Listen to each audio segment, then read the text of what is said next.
Meus irmãos e minhas queridas irmãs, bom dia! Que a bênção do Senhor repouse sobre a sua vida, sua casa e sua família, em nome de Jesus. Amém. Colossenses capítulo 3. Quero convidar você a abrir a sua Bíblia, a Palavra de Deus, a fazer comigo a leitura. Quero relembrar que estamos numa série que foi iniciada no versículo 1, caminhamos até o versículo 11, depois o versículo 12, em seguida o 13 e 14 e hoje versículo 15. Estamos falando de mudanças espirituais tão necessárias para a nossa vida. Ilustramos, lembrando a figura de alguém que nos chama para ajudar numa mudança em casa, e quando chegamos em casa para ajudar a mudança que nos foi solicitada, a pessoa não embalou, não encaixotou, não arrumou nada e ainda está, de alguma forma, acorrentada aos seus móveis, como se pudesse afirmar: eu não quero mudar, eu não quero mudar, eu não quero mudar. Fiz um curso uma vez em que o palestrante iniciou, o tema dele era a mudança, e ele começou dando bom dia, aquela história toda, e depois ele pediu às pessoas, perguntou para elas: vem cá, vocês se importariam de mudar de lugar? E as pessoas: não, beleza, então vamos mudar de lugar. Todo mundo mudou, aí o pessoal mudou e tal, fez aquela algazarra toda, parou, ele falou assim: olha, maravilha, muito obrigado por terem me atendido, vocês são maravilhosos, extraordinários e tal. Posso pedir uma outra coisa a vocês? O pessoal: pode. Eu estava lá entre pode. Aí ele disse: vocês podem mudar de lugar?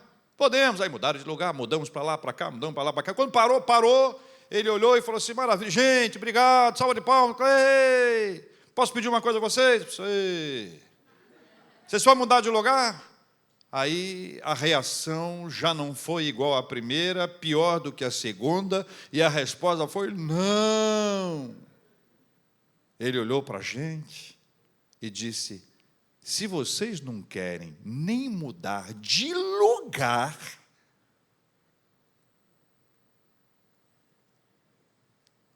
mudanças espirituais muitas vezes são pretendidas, mas nem sempre enfrentadas. Dá um certo trabalho, dá um certo incômodo, mas eu quero convidar você a avançarmos em nome de Jesus. Colossenses 3, versículo 15, palavra de Deus nos diz: seja a paz de Cristo o árbitro em vosso coração, a qual também foste chamados em um só corpo, e sede agradecidos. Vamos ler juntos, irmãos?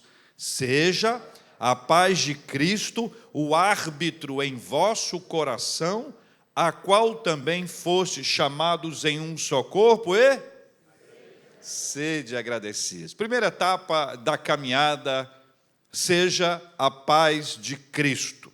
Seja a paz de Cristo. O que a Bíblia fala sobre a paz de Cristo? Primeiro, a gente precisa lembrar um texto messiânico lá do profeta Isaías, capítulo 9, versículo 6, que aponta Jesus como o príncipe da paz. O príncipe da paz. A vinda de Jesus foi associada à figura de um líder, de um grande líder que estabelece o fim de um período de conflitos. O entendimento político sobre esse assunto nos reserva um pedaço da história, tão somente um pedaço da história, localizado num lugar, numa geografia. Era essa parte da expectativa, e a vinda do príncipe da paz era isso, mas também não era isso. Era isso. A figura de um governante que viria trazer paz. Não é isso. Não é a figura de um líder político, localizado num cantinho da história. O príncipe da paz veio prometendo e gerando paz entre Deus e os homens, paz dentro da gente e paz entre nós. 3 etapas maravilhosas da ação do príncipe da paz. Primeira, ele veio gerar paz entre Deus e a humanidade. A única possibilidade de haver paz entre nós e Deus é por meio de Jesus. Ele é o príncipe da paz. A primeira etapa é a paz entre Deus e os homens. A segunda etapa é a paz dentro da gente. Corações pacificados, não porque fizeram um dever de casa. Vamos lembrar os nossos tempos de escola. A professora, muito brava, determinava que o dever de casa fosse feito. Alguns colegas seus esqueciam. Espero que você não seja o colega seu. Esquecia. E nós, bons alunos, chegávamos lá com o dever de casa feito. Muitas vezes, quando a professora esquecia, alguns alunos, talvez um dos que aqui estão, chamados naquela época de Caxias, se a professora esquecesse, levantavam a mão e perguntavam: professora, não vai pedir o dever de casa? Os demais queriam abraçar você. De um jeito inesquecível. Mas o dever de casa cumprido traz esse tipo de coragem, né? Estufa o peito, levanta a voz e diz: eu estou aqui porque eu mereço.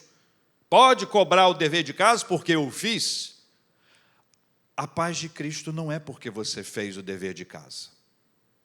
A paz de Cristo é porque Ele fez o dever de casa.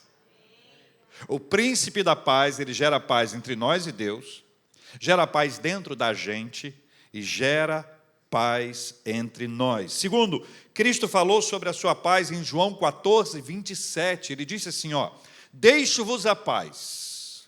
A minha paz vos dou, não vou-la dou como o mundo a dá. Não se turbe o vosso coração, nem se atemorize. Esse texto de Jesus, lá em João 14, 27, ele conta que este mundo gera para nós um certo tipo de paz. Essa paz que o mundo oferece é uma paz que vem do exterior, vem das circunstâncias externas. E assim como vem, ele vai. A mesma circunstância que traz, pode ser uma outra circunstância que leva. É uma paz que depende do que está do lado de fora. Quer ver uma coisa interessante? Você vai a um lugar bonito, uma paisagem bonita, um lugar gostoso, e diz: olha, que paz. Você toma um cafezinho, você encontra uma pessoa, você vai à igreja, você se encontra no templo, você escuta uma bela música, você faz alguma coisa que você se agrada, que paz que dá isso. Mas essa não é a paz que Jesus dá, essa é uma paz circunstancial. Imagine que dependa da bela paisagem, a paisagem já não é mais bela. Depende, por exemplo, de um ambiente organizado e estruturado, já não tem mais esse ambiente. Depende de estar na igreja, fechar a igreja. Onde está essa paz? Essa paz depende de alguma coisa externa. Não é essa paz que Cristo traz. A paz de Cristo mergulha a nossa vida em águas pacificadoras.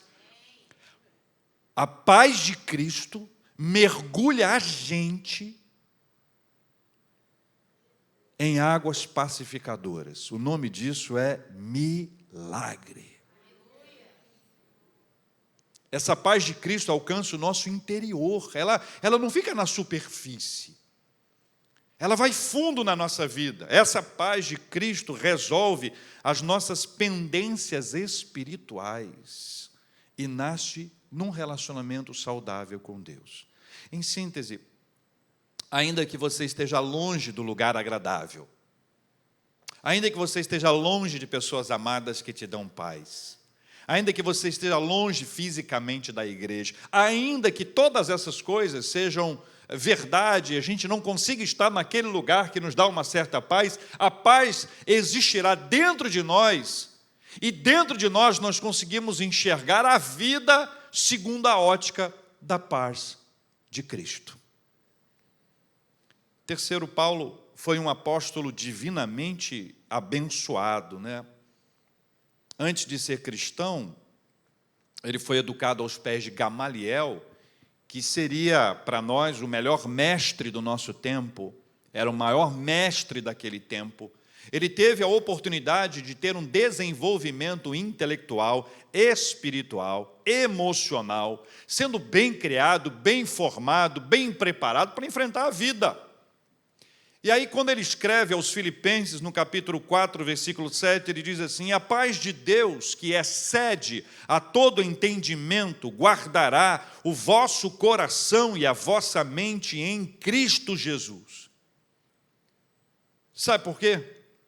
Porque a paz de Deus não pode e não é para ser entendida, é para ser vivida. Por isso que ele diz que a paz de Deus não tem explicação, excede a todo entendimento, porque a paz de Deus, a paz de Cristo, a paz do Senhor na nossa vida, ela não é para ser entendida, é para ser vivida, é para ser desfrutada, é para ser percebida na nossa existência. O pastor Jonas Madureira disse a seguinte frase que eu quero compartilhar com vocês. Um jovem pastor brilhante, um estudioso, um mestre, alguém a quem Deus tem usado de forma muito preciosa nesta geração. O pastor Jonas Madureira diz que Cristo não é para ser entendido. A frase é forte, tá? Cristo não é para ser entendido, é para ser devorado.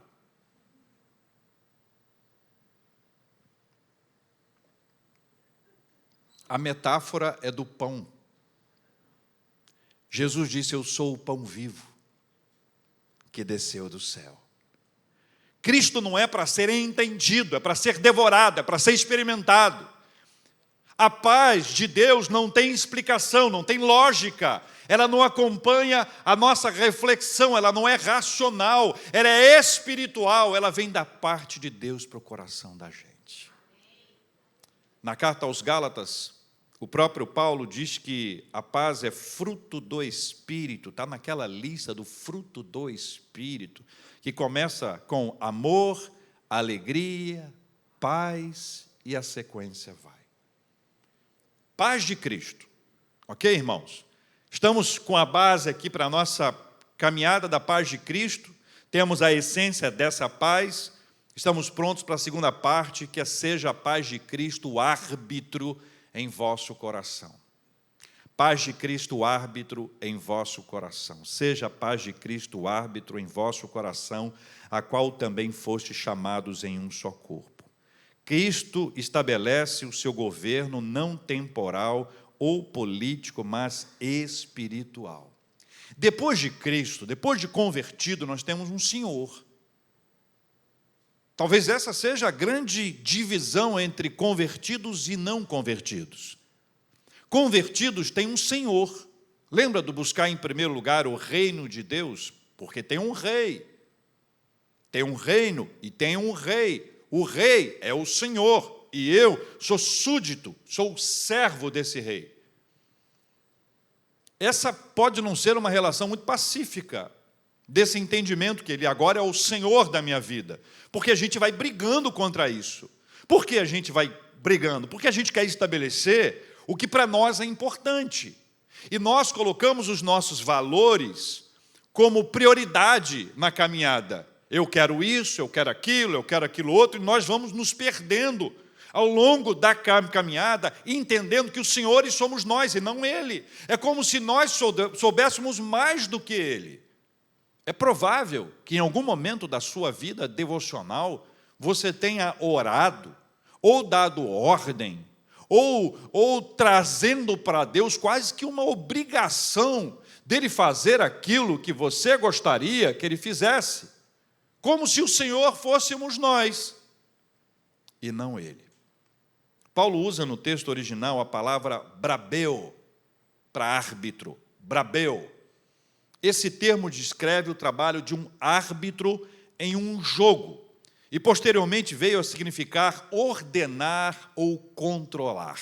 Então quero que você imagine a figura de um árbitro num jogo. Quem determina se é falta, se é pênalti, se é lateral, se é escanteio, se é cartão amarelo ou vermelho, é o árbitro. Ele tem a palavra final, ele determina, inclusive, o começo e o final da partida. Há alguns anos, eu saí de um médico com um diagnóstico de um linfoma. Sozinho no carro, chorando, orando, clamando, sem entender muito bem aquele buraco sem fundo e sem teto, aquele espaço sem teto em que eu estava me encontrando quando recebi o diagnóstico desse câncer. Vindo para a Barra, passei na escola do Lucas, onde ele estava fazendo futsal. Surpreendentemente, naquele dia, Lucas saiu da quadra, bem pequenininho, correu, me abraçou, e aquele abraço foi um bálsamo do Senhor. E depois de abraçá-lo, ele voltou para a quadra, e eu fui para o alto da arquibancada chorar, para que ele não me visse chorando. E eu tive as piores imagens na minha cabeça sobre o que aconteceria comigo a partir do tratamento. Se é que teria tratamento. As dúvidas eram muito grandes. Lucas jogando bola, correndo para um lado, correndo para um lado, correndo para um lado, para o outro. Caía, levantava, caía, levantava. E Deus falou comigo assim: olha, é isso que eu quero que você saiba. Você vai cair, você vai levantar, mas você não vai desistir de jogar. Passou um pouquinho, o juiz, o professor dele, apitou o final do jogo. E Deus me disse: quem determina o final dessa partida sou eu. E eu levantei dali embalado pela graça maravilhosa de Deus. Trago essa ilustração da minha própria experiência para você pensar comigo que Ele é o árbitro, é quem decide, é quem determina o começo e o final.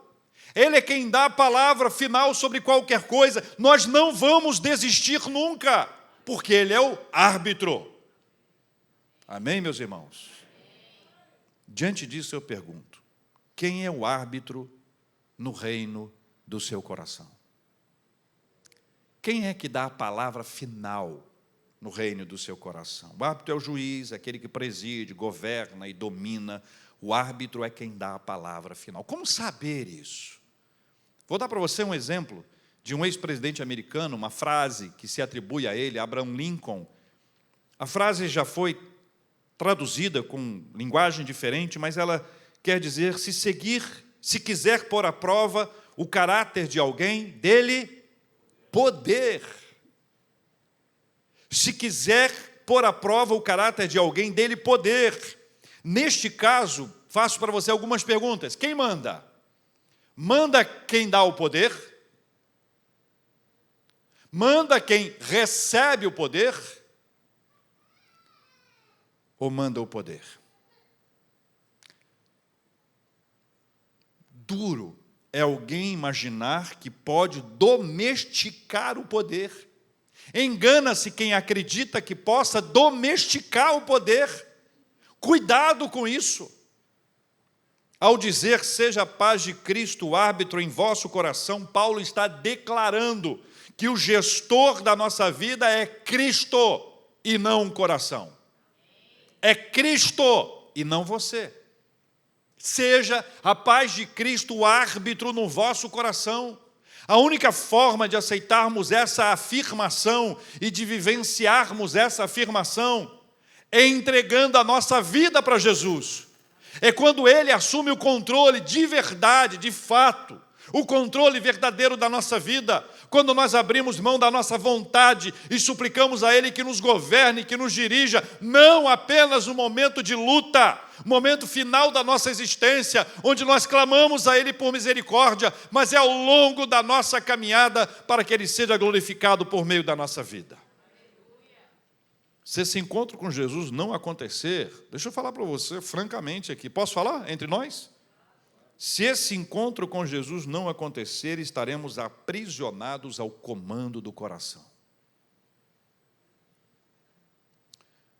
O pastor Tim Keller, fundador do movimento de plantação de igrejas chamado City to City, a qual a nossa igreja está vinculada vinculado ao movimento que ele dirige, tem uma frase muito interessante que nos ajuda a entender o perigo do governo do coração. Ele diz assim: o que o coração mais deseja O que o coração mais deseja, a mente acha razoável. O que o coração mais deseja, a mente acha razoável. O que o coração mais deseja, a mente acha razoável. As emoções acham deleitável.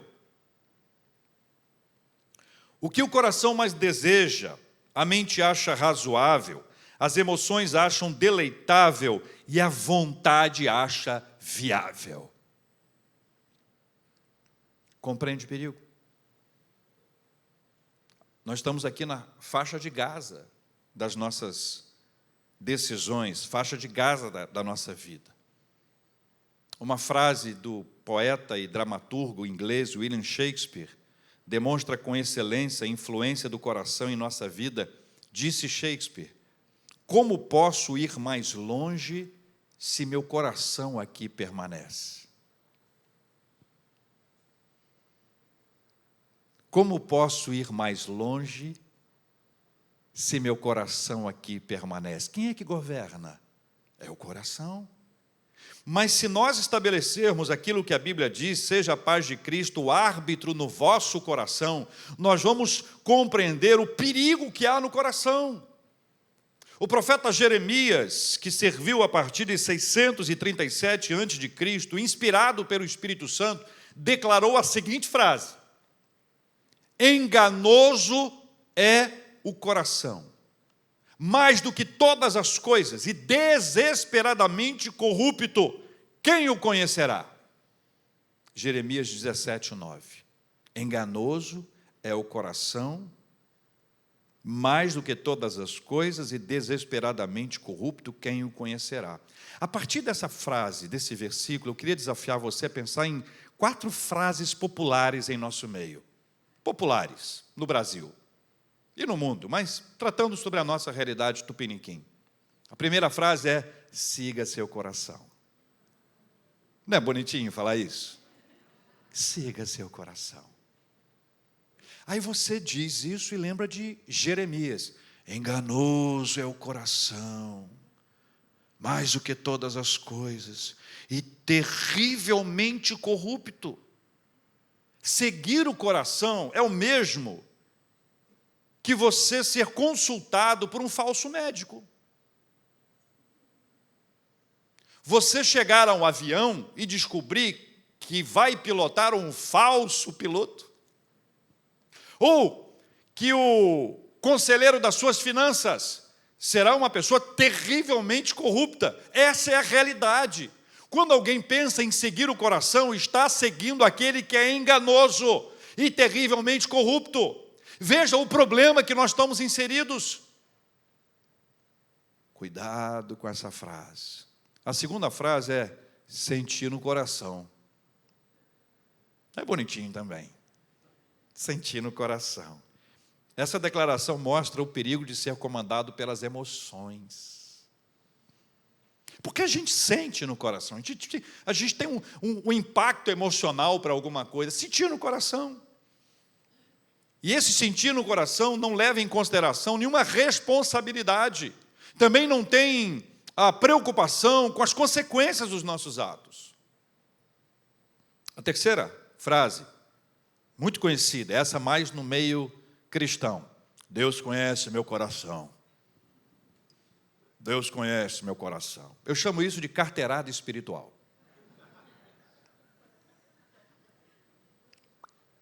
Sabe quem estou falando? Deus conhece meu coração.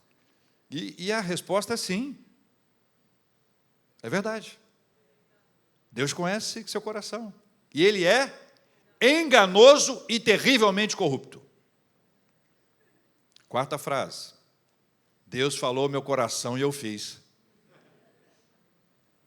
Deus falou?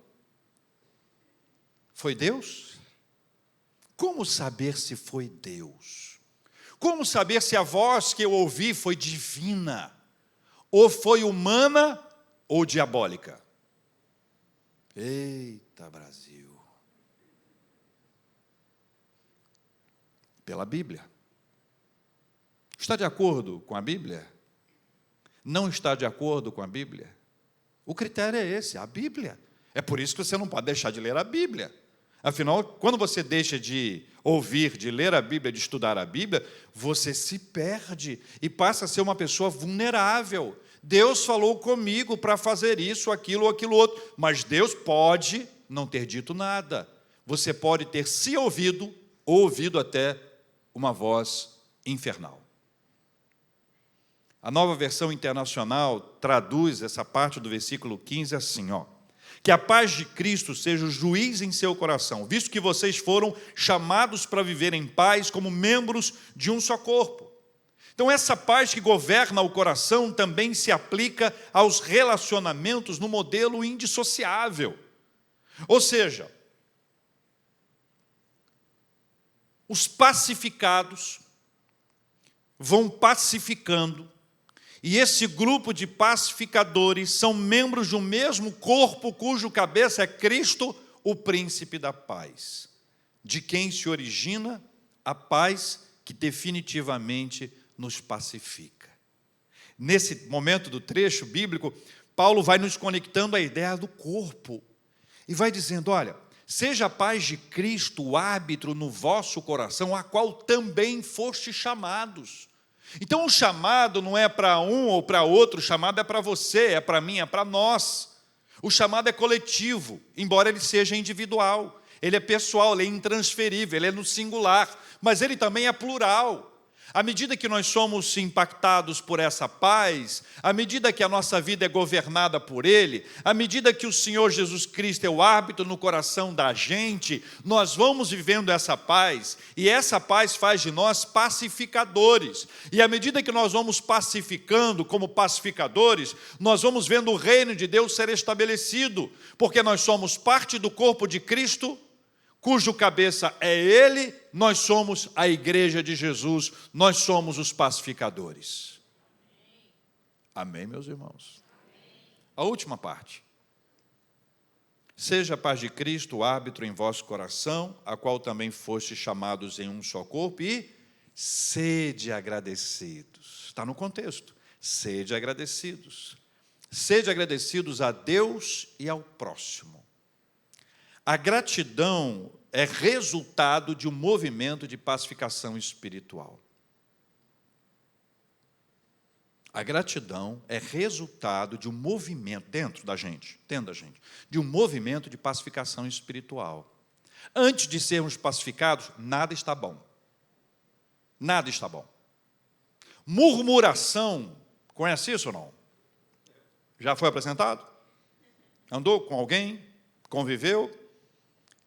A murmuração, ela é uma característica de alguém que ainda não foi pacificado espiritualmente. Pessoas que são governadas por Cristo enxergam a vida a partir de um ponto de vista recheado de gratidão. Paulo, escrevendo aos Tessalonicenses, capítulo 5, versículo 18, ele diz assim, sejam gratos em todas as circunstâncias, pois esta é a vontade de Deus para vocês em Cristo Jesus. A única chance de nós sermos gratos em todas as circunstâncias, a única possibilidade disso acontecer, é quando nós somos pacificados. Seja a paz de Cristo o hábito em vosso coração. A única possibilidade de sermos gratos, agradecidos, de vivermos com ações de graças, é porque Ele nos pacificou. E agora, para nós, as coisas ficam boas, ainda que não estejam muito boas. O nosso olhar é diferenciado. Billy Graham, um pastor batista mundialmente conhecido, um pregador das multidões extraordinário, um homem que viveu a sua vida na presença de Deus, que ilustra muito essa importância, a força da caminhada com Deus. Numa ocasião ele afirmou, de um lado a outro da Bíblia, somos ordenados a sermos gratos. A gratidão é o fluxo natural de um coração que está sintonizado com Deus. A gratidão, parte final, a gratidão é o fluxo natural de um coração que está sintonizado com Deus. Seja a paz de Cristo o árbitro no vosso coração, sintonizou.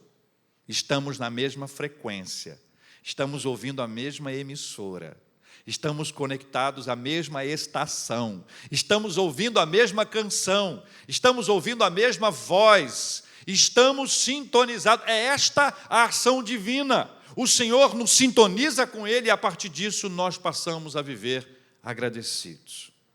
O pastor presbiteriano Elben Magalhães Lencesa, escritor, fundador da revista Ultimato e da editora Ultimato, também do Centro Evangélico de Missões, o CEM, ele escreveu um artigo muito interessante e prático sobre a teologia da gratidão, que foi originalmente publicado em Teologia para o Cotidiano.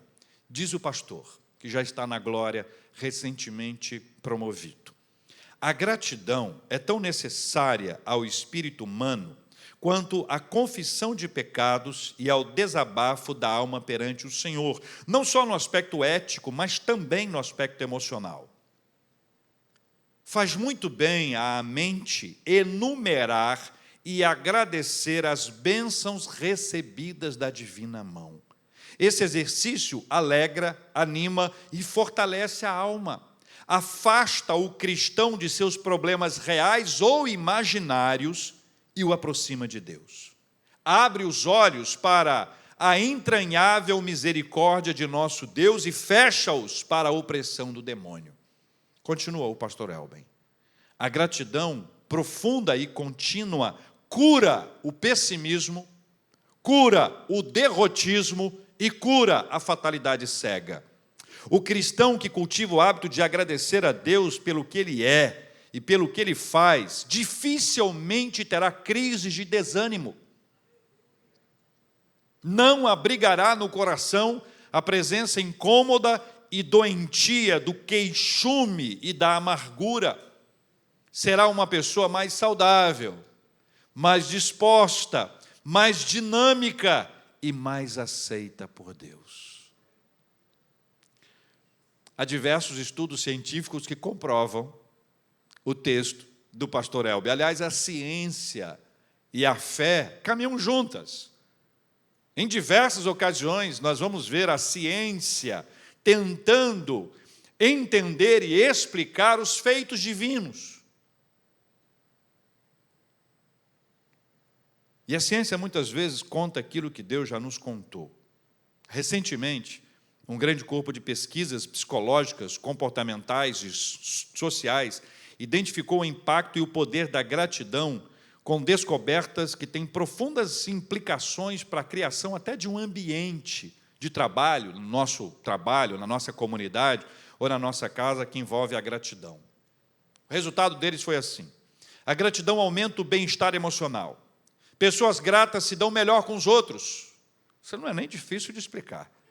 Pessoas gratas são menos deprimidas. Pessoas gratas conseguem mais. Pessoas gratas são mais resistentes ao trauma.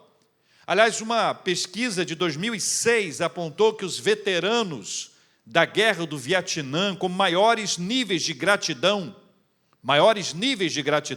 têm menores taxas de transtorno de estresse pós-traumático. A explicação é simples: reconhecer aquilo pelo qual você é grato, mesmo nos piores momentos da vida, é o que fortalece a nossa resiliência. Há um psicólogo chamado Robert Emmons, professor de psicologia da Universidade da Califórnia, tem muitos trabalhos relacionados à gratidão. Ele afirma que a gratidão reduz uma infinidade de emoções tóxicas, como a inveja, o ressentimento, a frustração e o arrependimento. A gratidão aumenta efetivamente a felicidade e ajuda a lidar com a depressão. Ele dá um exemplo muito interessante. Uma pesquisa feita por uma corporação que trabalha na área de saúde entrevistou 18.413 pacientes para identificar pelo que eles eram mais gratos. 30% deles. O que mais chamou a atenção deles, e pelo que eles eram mais gratos, era a compaixão, a empatia, a bondade dos seus cuidadores. E se você já foi paciente, sabe como os seus olhos são despertados para os cuidados mais básicos que você recebe. 30% foi o número maior. Em segundo lugar, ficou 23% o resultado do tratamento. 20% ficou o diagnóstico preciso. Veja como o cuidado, esse tempo em que você reconhece, você valoriza aquilo que você recebe é tão importante para a nossa vida. Aliás, eu conheço uma história real de uma paciente que estava sendo tratada e ela só ouvia e não podia falar. De alguma forma havia um impedimento para a sua fala. E nas muitas conversas que ela ouviu a fala de um enfermeiro muito cuidadoso, carinhoso, que cuidava dela, uma senhora. E ele contava para um outro colega, naquele papo que eles têm durante o atendimento, de que ele estava construindo a sua casa, mas ele não conseguia terminar a obra por falta de recurso. Quando aquela mulher voltou a ter a possibilidade de fala e identificou quem era o enfermeiro, o chamou e disse: e aí, como é que está a obra na sua casa? Ele falou: obra? Como é que a senhora sabe? Não, você não está tendo uma obra na sua casa? E você não está tendo dificuldade para terminar? Já sabe o que ela fez. Ela ajudou na conclusão da obra da casa dele. O empresário e escritor Eric Mosley, também especialista na área de gratidão, interessante encontrar pessoas especialistas em gratidão, e querem trazer esse ensinamento, que o louvo a Deus pela vida deles, foi questionado como qual é o nível de gratidão que é o ideal. Ele disse: mais. Mais. Um pastor britânico viveu entre 1863 e 1923, John Henry Jowett, afirmou: a gratidão é uma vacina, a gratidão é uma antitoxina, a gratidão é um antisséptico. Gratidão para a nossa... Sede agradecidos. Num texto muito caro para a nossa liturgia aqui na nossa igreja, nós lembramos o apóstolo Paulo quando ele declara: não andeis ansiosos de coisa alguma, em tudo, porém, sejam conhecidas diante de Deus as vossas petições, pela oração e pela súplica, com ações de graças.